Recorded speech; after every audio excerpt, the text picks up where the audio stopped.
दुसरीकडे विदर्भातील तापमान काही कमी होताना दिसत नाही आहे। चंद्रपूरच्या ब्रह्मपुरीत यंदाच्या उन्हाळ्यातला एक नवा रेकॉर्ड समोर आलाय। ब्रह्मपुरीत 47.6 अंश सेल्सिअस इतक्या तीव्र तापमानाची नोंद झाली आहे। तर नागपूर, भंडारा, गोंदियात देखील तापमान 46 अंशांच्या पार आहे। ब्रह्मपुरीत 47.6, नागपुरात 46.5। विदर्भ तापलेला आहे मंडळी। भंडारा 46.4, गडचिरोली 46.4। त्यामुळे पावसाचा शिडकावा झाला असला तरी तापमानात मात्र म्हणावी तेवढी घट झालेली नाही। गोंदिया 46.1, चंद्रपूर 46.6,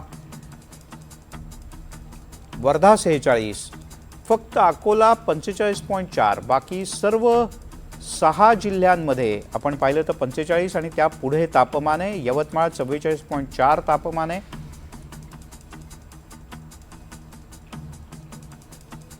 वाशिम 43.5 आणि बुलढाणा सुद्धा 41.7।